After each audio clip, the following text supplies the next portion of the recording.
Hello बच्चों, मैं स्मिता बिजलवान आपके केमिस्ट्री टीचर। और आज हम पढ़ने जा रहे हैं क्लास 12 की केमिस्ट्री का चैप्टर जो हमारा hello alkenes and hello arenes, जिसमें हम क्या पढ़ रहे थे, हमारे न्यूक्लियोफिलिक सब्स्टिट्यूशन रिएक्शंस को। ठीक है, उसमें हमने क्या पढ़ लिया था कि हमारी न्यूक्लियोफिलिक सब्स्टिट्यूशन रिएक्शंस में हम क्या पढ़ेंगे, SN1 रिएक्शन और SN2 रिएक्शंस पढ़ेंगे। ठीक, क्योंकि अभी हमारी रिएक्शंस ऑफ हेलो एल्कीन्स चल रहा है।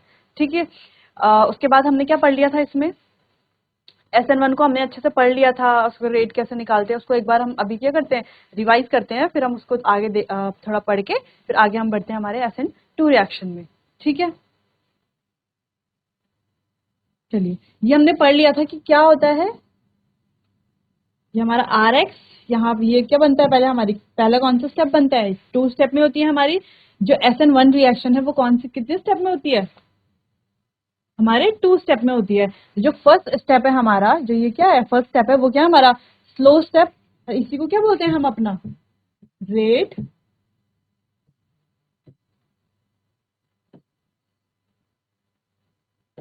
इसी को हम क्या बोलते हैं, रेट डिटरमाइनिंग स्टेप है ये हमारा।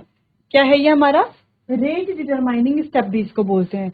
ठीक है, फिर हमारा ये आ जाता है सेकंड स्टेप। फर्स्ट स्टेप में हमारा क्या बनता है, इंटरमीडिएट हमारा बनता है कार्बोकैटायन। क्या बनता है, कार्बोकैटायन। ठीक है, अच्छा इसको हम ऐसे देखेंगे। अच्छा, ये होता है किसकी प्रेजेंस में है, ये मैंने आपको बताया था, किसका, पोलर, जो हमारा पोलर प्रोटिक सॉल्वेंट। क्या होते हैं हमारे पोलर प्रोटिक सॉल्वेंट, ये तो मैंने बता दिया था आपको। ठीक है, क्या बताया था, जो पोलर प्रोटिक सॉल्वेंट होते हैं, जो क्या होते हैं, पोलर प्रोटिक सॉल्वेंट होते हैं, वो क्या करते हैं, हाइड्रोजन को फोन करते हैं। यानी कि वो कौन कौन से होते हैं हमारे, यानी कि F और N के साथ क्या बनाते हैं वो बॉन्ड में। जैसे हमारे HF हो सकता है पोलर प्रोटिक सॉल्वेंट, और क्या हो सकता है, H2O हो सकता है पोलर प्रोटिक सॉल्वेंट, NH3 हो सकता है हमारा पोलर प्रोटिक सॉल्वेंट, हो सकता है ये सारे क्या होते हैं हमारे पोलर प्रोटिक सॉल्वेंट। अच्छा, एक पोलर प्रोटिक सॉल्वेंट है और एक क्या होता है हमारा, एक होता है हमारा पोलर एप्रोटिक सॉल्वेंट, जिसे हम किसमें यूज करते हैं, जब हम SN2 रिएक्शन करते हैं। ठीक है, अच्छा पोलर प्रोटिक सॉल्वेंट ही क्यों लेते हैं हम, क्योंकि पोलर प्रोटिक सॉल्वेंट में जो हमारे कैटायन और एनायन है ना, ये बना हमारा, ये हमारा कैटायन बना और ये हमारा एनायन बना, कैटायन एनायन, तो वो दोनों ही क्या होते हैं, सॉल्युबल होते हैं। क्या होते हैं, दोनों ही सॉल्युबल होते हैं। ठीक है, कैसे होते हैं सॉल्युबल, इसको अगर हम बताएं तो कैसे होते हैं सॉल्युबल। सॉल्युबल इस तरीके से होते हैं, जैसे हम क्या करें, हम ले लें, हमने लिया NaCl। ठीक है, NaCl, इसकी रिएक्शन कराई हमने किसी भी पोलर प्रोटिक सॉल्वेंट, जैसे कि हम क्या ले लें, वाटर ले लें। वाटर में क्या है हमारा, पोलर प्रोटिक सॉल्वेंट है। पोलर प्रोटिक सॉल्वेंट होते कौन से, जहां पे हाइड्रोजन क्या करता है,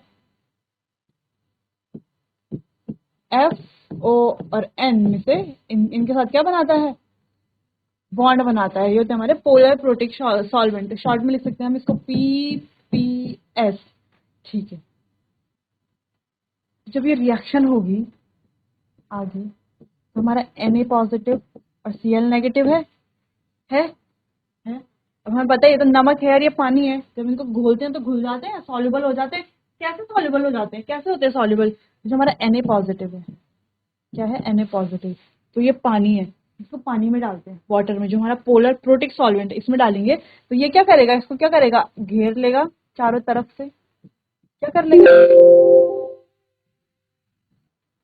ठीक है, क्या पढ़ रहे थे हम, कि जो NaCl है हमारा, ठीक है, NaCl है,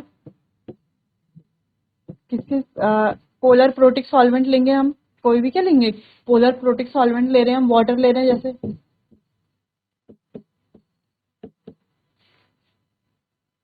क्या होता है, ये कैसे घुल जाएगा, ये हमारा कैसे घुलेगा बताइए। जो Na है, ठीक है, जो हमारा Na पॉजिटिव हमारा कैटायन है, उसको क्या करेगा, ये पानी क्या करेगा, चारों तरफ से कुछ इस तरीके से घेर लेगा कुछ इस तरीके से।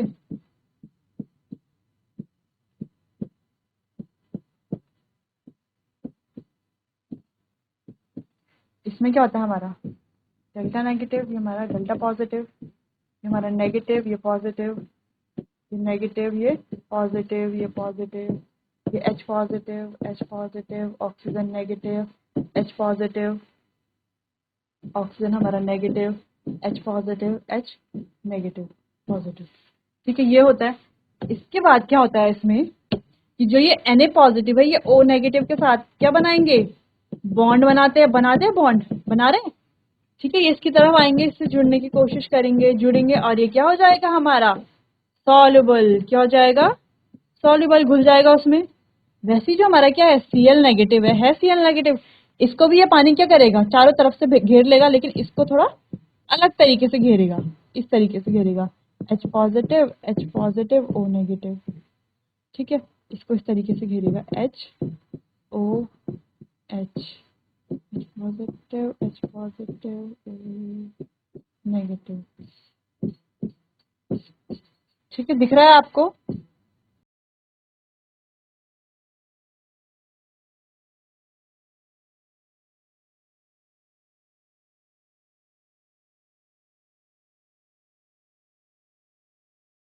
ठीक है, इस तरीके से ये क्या कर लेगा, इसको कुछ घेर लेगा।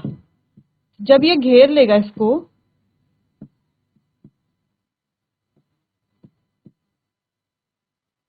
ठीक है, जब ये इसको घेर लेगा तो तब ये क्या करेगा, ये Cl नेगेटिव ये H पॉजिटिव के साथ क्या करेगा, बॉन्ड बनाने की कोशिश करेगा, करेगा,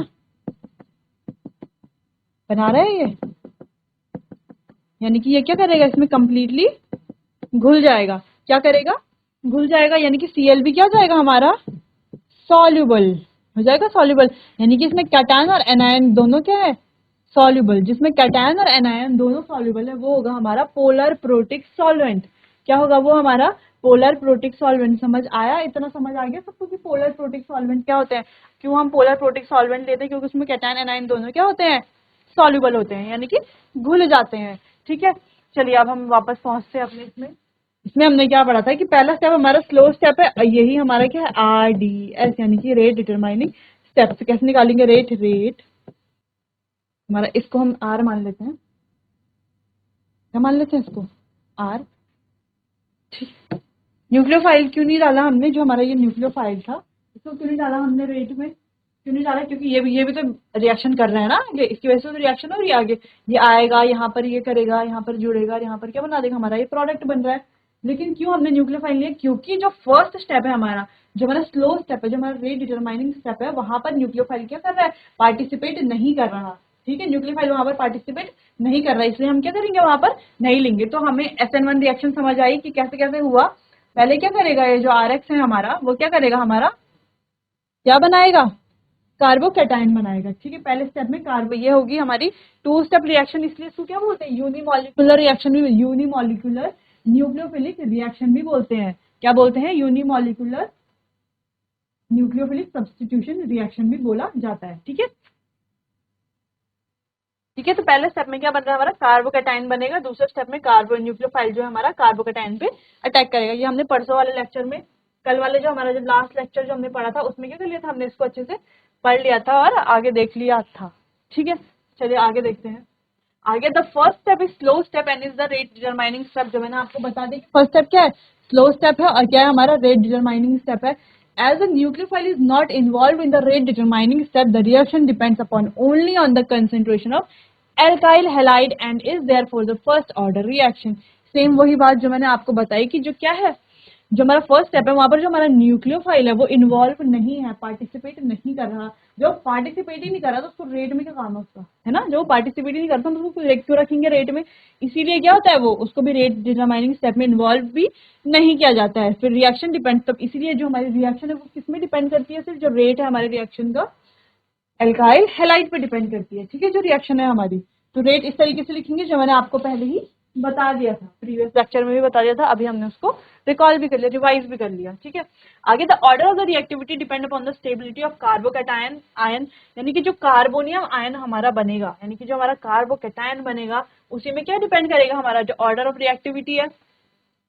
Since the 3-degree carbonium ion is the most stable, the ionization of tertiary alkyl halide is favoured. तो जो हमने जो यहाँ पर लिया, तो यहाँ पर हमने 3 डिग्री वाला लिया था कि 3 डिग्री कार्बन है, सिर्फ 3 क्या है, मिथाइल ग्रुप जो हमारे क्या एल्काइल ग्रुप अटैच है, तो ये 3 डिग्री कार्बन लिया हमने, 3 डिग्री लिया।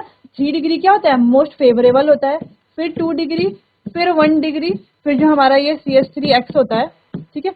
अच्छा ये क्या बोल सकते हैं हम, ये तो इसमें तो होती ही नहीं, हम मान लेते हैं कि इसमें तो होती ही नहीं है। क्यों नहीं होती? क्योंकि क्यों नहीं होती, आप बताइए क्यों नहीं होती? क्योंकि ये क्या होता है, सबसे ज्यादा हाईली अनस्टेबल, क्योंकि ये क्या है, अनस्टेबल है। बाकी सारे क्या स्टेबल है, जो हमारे कार्बोकैटायन बनेगा वो हमारा स्टेबल कार्बोकैटायन बनेगा, लेकिन इसमें हमारा क्या बनेगा, अनस्टेबल कार्बोकैटायन बनेगा, इसलिए हम इसको कंसीडर ही नहीं करते किसी भी रिएक्शन में, ठीक है। चलिए आगे देखते हैं। हाँ, the ionization of tertiary alkyl halide is favoured, इसलिए इसने बोला है कि जो टर्शरी अल्काइल हैलाइड है हम हमेशा क्या करते हैं, उस रिएक्शन को फेवर करते हैं, ठीक है, फेवर करते हैं। और जो क्या थी, जो हमारी CH3X वाली जो रिएक्शन थी उसको क्या करते हैं, हम कंसिडर नहीं करते हैं, ठीक है। The order of reactivity of SN1 reaction is, इसलिए ऑर्डर का टर्शरी सेकेंडरी प्राइमरी, हमने बताया, हमने अभी पीछे देखा जो ऑर्डर टर्शरी सेकेंडरी और प्राइमरी, ठीक है। समझ आया ये क्यों होता है। कार्बोनियम जो हमारा बनता है, जो इसको हम कार्बोकैटायन बोल सकते हैं या कार्बोनियम जो भी हम बोले उसको, तो वो क्या है हमारा, स्टेबल होना चाहिए, है ना। जब वो स्टेबल बनेगा फिर हम आगे हमारी रिएक्शन होगी, ठीक है। अच्छा एक और चीज हम देखें, चलिए नहीं ठीक है, ये हो गया हमारी SN1 रिएक्शन यहाँ पर खत्म। इससे अगर किसी को कुछ क्वेश्चन पूछना है तो पूछ सकता है, इसको समझ नहीं आया तो पूछ सकता है।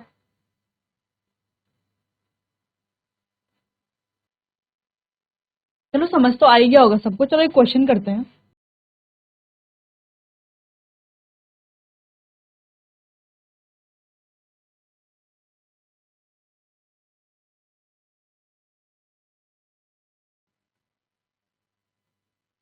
चलिए इसमें बताना है हमको, क्या बताना है, rate of the SN1 reaction, ठीक है।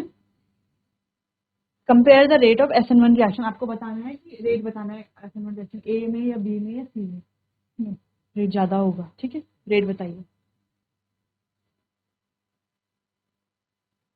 कैसे करेंगे, कार्बोकैटायन बना लेंगे। अच्छा इसमें कार्बोकैटायन कैसे बनेगा, ये हमारा ये हटेगा, ये हटेगा, ऐसा ऐसा करके हमारा कुछ ये क्या बनेगा, हमारा कार्बोकैटायन, यहाँ पर कार्बोकैटायन, कार्बोकैटायन, ठीक है, कार्बोकैटायन बन गया। अब ये तो हमें पता है टर्शरी है, तो ये क्या होगा, का रेट ज्यादा होगा, यानी कि सी आ गया पहले, ठीक है। अगला इन दोनों में से कौन सा होगा, अब क्या करते हैं हम, क्या करते हैं इनके अल्फा हाइड्रोजन को काउंट करते हैं। अल्फा हाइड्रोजन पता है ना, अगर हमारे पास क्या है, कुछ ऐसा है, ठीक है, यहाँ पे Cl है, ठीक है, तो ये हो गई इसकी अल्फा पोजीशन और ये हो गई इसकी बीटा पोजीशन। अगर ऐसा कुछ है और यहाँ पे Cl है, तो ये हो गई इसकी अल्फा पोजीशन और ये भी क्या है इसकी अल्फा पोजीशन, इससे नेक्स्ट वाली पोजीशन क्या होगी इसकी अल्फा पोजीशन। अगर ऐसा कुछ है, यहाँ पे Cl है, तो ये भी इसकी अल्फा पोजीशन, ये भी इसकी अल्फा पोजीशन, ये भी इसकी अल्फा पोजीशन, ठीक है। अगर ऐसा है,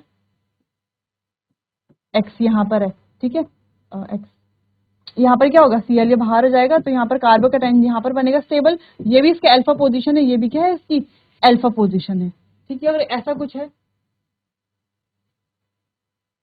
यहाँ पर हमारा कार्बोकैटायन, तो ये इसकी अल्फा पोजीशन है, ये अल्फा पोजीशन है, ये क्या है इसकी बीटा पोजीशन है, ठीक है। पोजीशन का समझ आएगा कैसे हम निकालेंगे अल्फा पोजीशन कौन सी है। वैसे ही अब इसमें क्या है, अल्फा पोजीशन में क्या है, ये अल्फा पोजीशन, यहाँ पर कितने हाइड्रोजन है बताइए, कितने हाइड्रोजन है, 2 हाइड्रोजन होंगे यहाँ पर, ठीक है। तो यहाँ पे अल्फा हाइड्रोजन कितने हैं, 2 है, ठीक है। यहाँ पर अल्फा हाइड्रोजन कितने हैं, देखो 3 यहाँ पर होंगे, 1 2 3, 3 H यहाँ पर होंगे और 2 यहाँ पर होंगे, यानी कि टोटल 5 होंगे अल्फा एच। यहाँ पर तो हमें पता है 3 3 3, यानी कि 9 अल्फा एच है। कितने हैं अल्फा एच, इसमें तो अल्फा एच काउंट करने की जरूरत भी नहीं थी, इसका हमें पता है कि टर्शरी है, तो ये क्या होगा, है ना, इसमें क्या होगा, रिएक्टिविटी का ऑर्डर क्या होगा, ज्यादा होगा, ठीक है। सी, फिर आएगा हमारा बी, फिर आ गया हमारा ए, ठीक है। क्यों आया, अल्फा हाइड्रोजन हम काउंट करेंगे, पता चल गया ना अल्फा पोजीशन कौन सी होती है। देखिए इसको,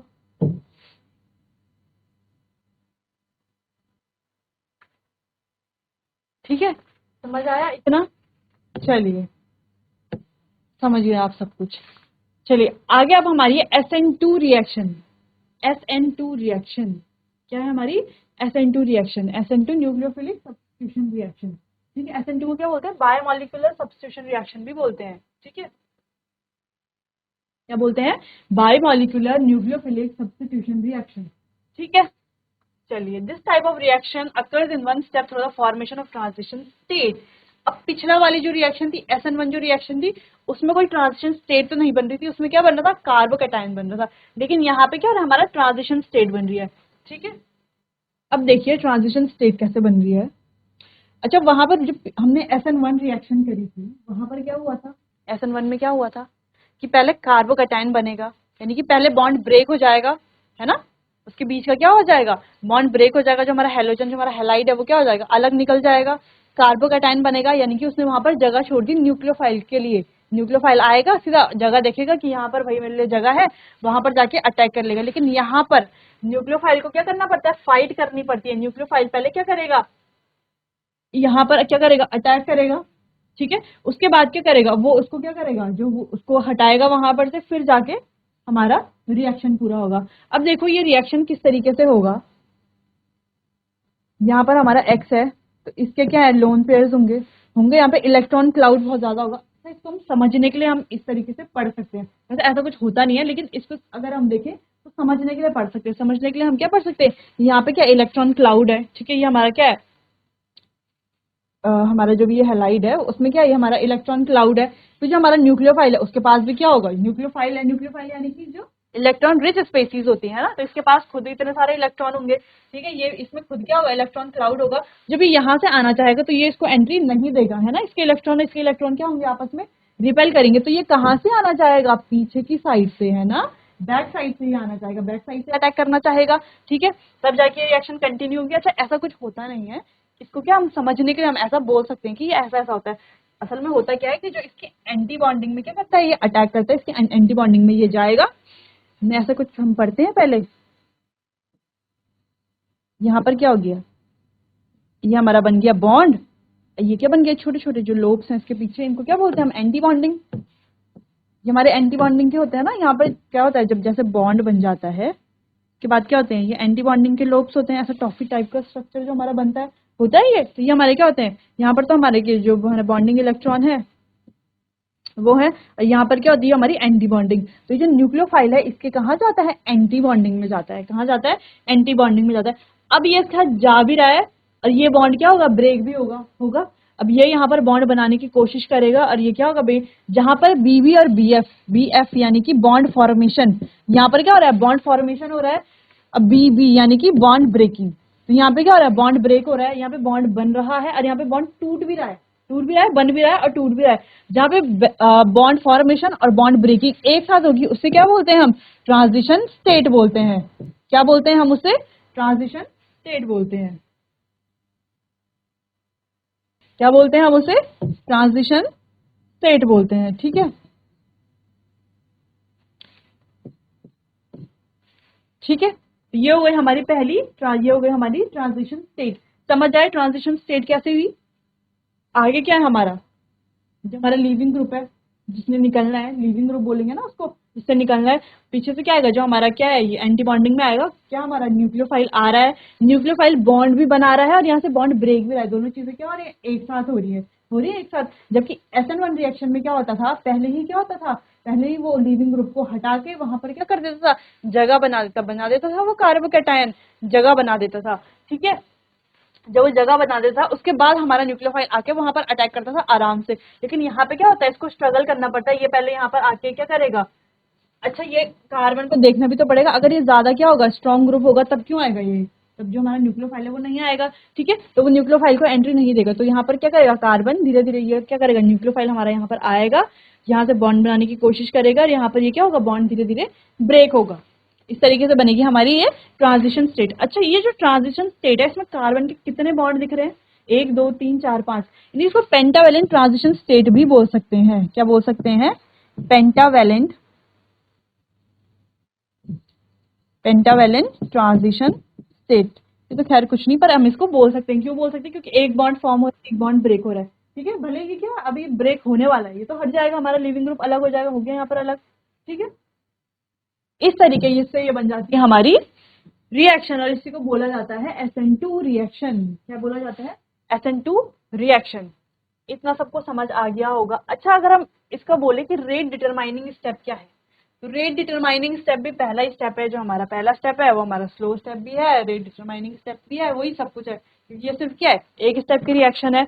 अगला रेट जो है, जब हम रेट निकालेंगे तो वो दोनों चीज पे क्या करेगा, डिपेंड करेगा, दोनों यानी कि किस चीज पे, यानी कि न्यूक्लियोफाइल पे भी और जो हमारा एल्काइल हैलाइड है उसमें भी डिपेंड करेगा। ठीक है, यानी कि अगर हम रेट लिखें तो रेट क्या होगा इसका,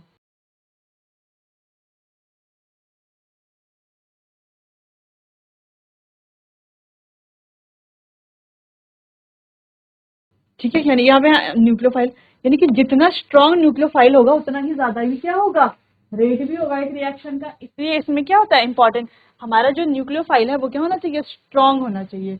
क्या होना चाहिए, स्ट्रॉन्ग होना चाहिए। जो हमारा लीविंग ग्रुप है वो स्ट्रॉन्ग भी हो सकता है, चलेगा, मॉडरेट भी हो सकता है, मॉडरेट टू स्ट्रॉन्ग होना चाहिए। ठीक है, इतना समझ में आया? अगर किसी को नहीं समझ में आया तो पूछ सकता है SN2 रिएक्शन के बारे में। अच्छा, और एक इम्पॉर्टेंट चीज की प्रेजेंस में होता है polar aprotic solvent, PAS, polar aprotic solvent. अब हमने पोलर प्रोटिक सॉल्वेंट तो पढ़ लिया था पीछे जब हमने SN1 रिएक्शन पढ़ी थी। अब पोलर एप्रोटिक सॉल्वेंट क्या होता है, पोलर एप्रोटिक सॉल्वेंट क्या होता है, पोलर एप्रोटिक सॉल्वेंट, उसका हल्का सा मैंने जो मेरा प्रीवियस लेक्चर था उसमें मैंने थोड़ा सा शायद बता दिया था उसके बारे में, उसको आगे देख लेते हैं। जहां पे हाइड्रोजन फोन नहीं करता, यानी कि हाइड्रोजन F और N तीनों में से किसी के साथ भी बॉन्ड नहीं बनाता। ठीक है, जैसे कि कौन कौन से हो सकते हैं जो हमारे पोलर एप्रोटिक सॉल्वेंट है, कौन कौन से हो सकते हैं, जैसे कि हमारा एसीटोन हो सकता है,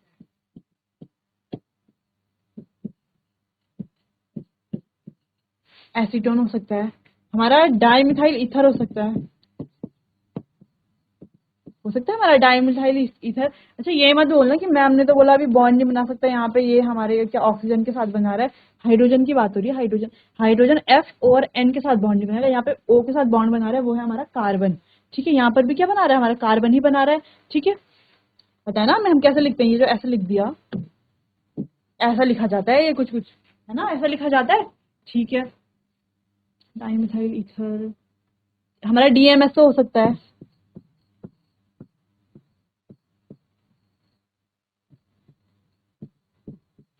ठीक है, ये होते हैं हमारे पोलर एप्रोटिक सॉल्वेंट। कार्बोकैटायन बनता, अगर इसमें हम क्या लेते, पोलर प्रोटिक सॉल्वेंट लेते तो क्या बनती है हमारी रिएक्शन, तो हमारी SN1 हो जाती है। यहाँ पर SN1 कैसे हो जाती है, कार्बोकैटायन बन जाता है। ठीक है, फिर आगे आगे रिएक्शन होती है। SN2 रिएक्शन कैसे हुई, पोलर एप्रोटिक सॉल्वेंट की वजह से, एप्रोटिक सॉल्वेंट की वजह से, यानी कि यहाँ पर कैटायन जो होते हैं हमारे वो तो सॉल्युबल होते हैं, जैसे कि हमारा जो पोलर प्रोटिक सॉल्वेंट था वहां पर हमारे कैटायंस और एनाइड्स दोनों ही सॉल्युबल होते हैं। ठीक है, लेकिन जो पोलर एप्रोटिक है उसमें क्या होता है, जो हमारे कैटायंस होते हैं वो तो सॉल्युबल होते हैं, लेकिन जो एनायन है वो इनसॉल्युबल होते हैं। ठीक है, वो क्या होता है, सॉल्युबल नहीं होते, एनाइंस जो सॉल्युबल नहीं होते, सिर्फ कैटायन सॉल्युबल होते हैं। इसलिए क्या होती है, ये रिएक्शन इस तरीके से हो पाती है।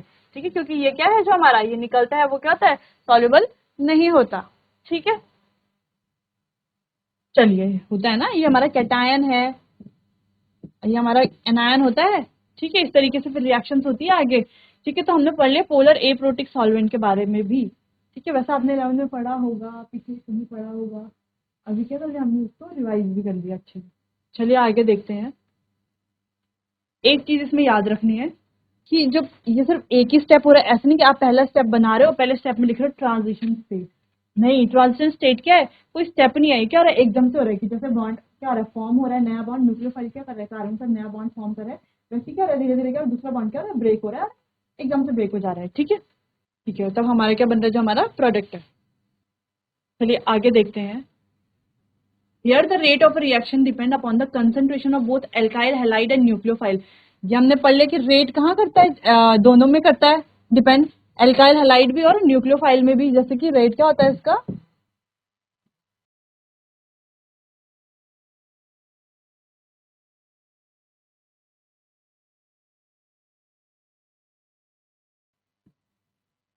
ठीक है, ये बोल रहा था transition state from tertiary alkyl halide is less stable due to steric hindrance. Crowding of bulky groups, the order of reactivity is primary, secondary और टर्शरी। ठीक है,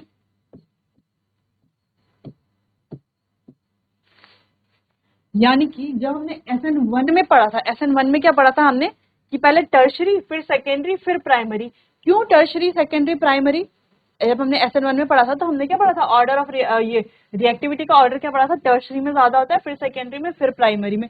क्यों? क्योंकि वहां पर क्या बनता है, कार्बोकैटायन बनता है। तो कार्बोकैटायन जो टर्शरी कार्बोकैटायन होता है वो ज्यादा स्टेबल होता है, ठीक है, इन कंपेरिजन टू सेकेंडरी और प्राइमरी। लेकिन यहाँ पर क्या होता है, यहाँ पर कोई कार्बोकैटायन नहीं बन रहा, यहाँ पर क्या बन रहा है, डायरेक्ट रिएक्शन हो रही है। अगर वो ग्रुप क्या होगा, कोई ग्रुप है, ये है, यहाँ पर हमने क्या कर लिया, CH3 की जगह, यहाँ पर H की जगह अगर हम CH3 ले लें, क्या ले लें, CH3 ले लें, तो CH3 अपने आप में कितना बड़ा है, ये C है, इसका एक H है, एक H ये होगा, एक H ये है, ये C है, एक H, एक H, एक H, C, एक H। अगर CH3 को हम ऐसे खोल कर लिखें, ये H, ये क्या होगा हमारा ग्रुप, क्या हो जाएगा, बहुत बल्कि हो जाएगा। न्यूक्लियोफाइल कहाँ से आएगा, कहाँ से अटैक करेगा, उसको जगह मिलेगी पहले अटैक करने के लिए, नहीं मिलेगी ना। बल्कि ग्रुप लगा होगा तो न्यूक्लियोफाइल को आने में क्या होगी, प्रॉब्लम होगी, डिफिकल्टी होगी, न्यूक्लियोफाइल आके अटैक नहीं कर पाई। जब न्यूक्लियोफाइल अटैक ही नहीं करेगा तो रिएक्शन कैरी फॉरवर्ड कैसे होगी। इसीलिए इसीलिए सिर्फ और सिर्फ इसीलिए क्या करते हैं हम, प्राइमरी हैलाइड ज्यादा क्या होता है इसमें, ज्यादा यूज कर सकते हैं, हम बोल सकते हैं ज्यादा स्टेबल होता है। ठीक है, फिर सेकेंडरी, फिर टर्शरी। सबसे कम स्टेबल कौन सा होता है, टर्शरी हैलाइड। कौन सा होता है, टर्शरी हैलाइड। उसमें SN2 रिएक्शन करना बहुत ही मुश्किल है, क्योंकि क्या हो जाते हैं, बल्कि ग्रुप आ जाते हैं, न्यूक्लियोफाइल जा नहीं पाता वहां पर। ठीक है, इतना आपने समझ लिया। ठीक है, ठीक है, इतना आपने समझ लिया। बाकी जो इसके और क्या है, हमारे जो प्रॉपर्टीज हैं, हम बोलते हैं SN2 रिएक्शन की जो भी प्रॉपर्टीज हैं, जो भी और पॉइंट्स हैं, उसमें हम क्या करेंगे, अब अपने नेक्स्ट लेक्चर में उसमें क्या करेंगे, डिस्कस करेंगे, उसको अच्छे से और पढ़ेंगे, ताकि SN1 SN2 में हमको जिंदगी में कभी कोई क्या नहीं रहे, कोई भी हमें ना डिफिकल्टी रहे, ना कंफ्यूजन रहे कि ना भाई यहाँ पर SN1 हो रही है, यहाँ पर SN2 हो रही है, क्यों हो रही है, कैसे हो रही है। तो उसके लिए क्या करें, हम नेक्स्ट लेक्चर में उसको थोड़ा डिटेल में पढ़ेंगे आगे। फिर बाकी उसके बाद हम क्या पढ़ेंगे, जो हमारी हेलो एल्केन्स की जो क्या होती है, और आगे जो न्यूक्लियोफिलिक रिएक्शंस होती हैं उनको फिर हम अच्छे से डिस्कस करेंगे और लर्न करेंगे, पढ़ेंगे अच्छे से। तब तक के लिए पढ़ते रहिए।